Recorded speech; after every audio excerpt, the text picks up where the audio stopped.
Ça n'a pas été dur de les convaincre parce que ça faisait déjà une dizaine d'années qu'on travaillait avec eux et on travaillait sur le projet Goldorak. Et disons que c'était une question plutôt légale.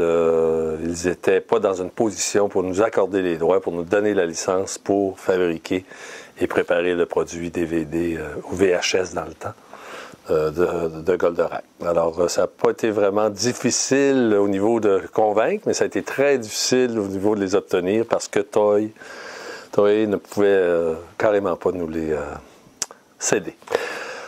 Les musiques et chansons que l'on a sur le DVD ne sont pas celles d'Enrique. Ce sont celles, la première, qui est l'ouverture, c'est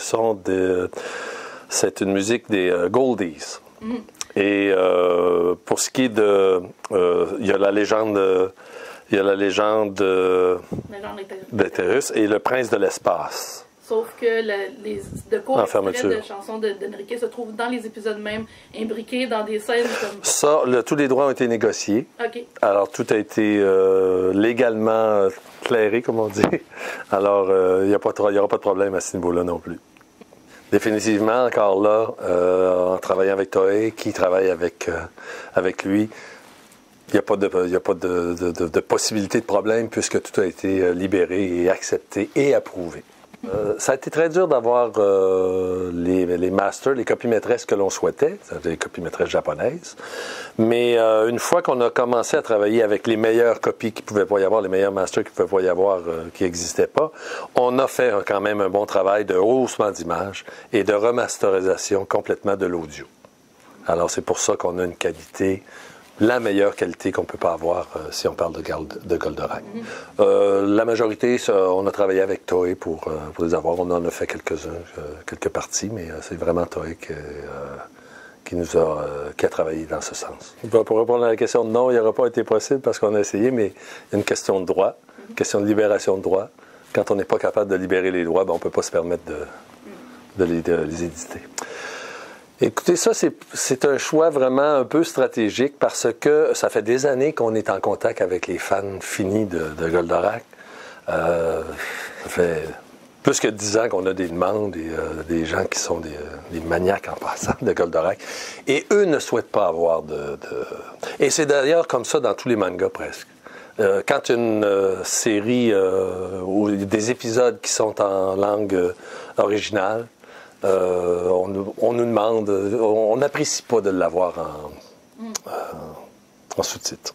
Je pourrais regarder avec notre centre d'appel. On a eu beaucoup de courriels de gens qui manifestaient le désir de ne pas avoir c'est une question Il y a aussi tous les coûts pour le faire, mais c'est pas tellement une raison là, que l'on a regardé, parce qu'on l'aurait fait si la demande vraiment... Si on avait senti une grande demande pour ça. Mais c'est un beau cadeau déjà de les avoir mis en japonais. Hein? Définitivement. Je peux pas vous dire lesquels parce qu'on est en pleine négociation, un peu comme Goldorak. Il y en a que c'est très long. Il y en a plusieurs que c'est très long. Il y en a même qui s'avèrent être plus compliqués que Goldorak de ce temps-ci. Mais oui, définitivement, c'est dans nos intentions. Ce qui veut donc dire que si jamais Candy finit par être débloqué, que les problèmes entre la mangaka et le scénariste finissent par se résoudre, ce serait certainement dans les projets. Certainement que c'est un des titres qu'on a dans notre mire depuis longtemps. On est en train de travailler, depuis plusieurs mois d'ailleurs, on travaille notre propre plateforme et c'est un peu un scoop que je vous donne, là, mais ça s'en vient. Ça ne sera pas très long avant qu'on puisse offrir des services de téléchargement et dans quelques temps. Oui, il y a d'autres titres, bien sûr, qui vont être lancés bientôt par Imavision. Je peux en nommer quelques-uns. Maya l'abeille, volume 1, la nouvelle animation. On a des choses comme Elysium, version française de l'animation, encore une fois. Il y a des Geronimo Stilton. Saison 2, volume 4. Il y a, qu'est-ce que je pourrais vous nommer, des téléséries qui ont eu des grands succès comme SOS Sage-Femme, Midwife. Ensuite de ça, qu'est-ce que je pourrais nommer? Nos saisons de Merlin. Alors ça, ce sont des scoops que je vous donne, là.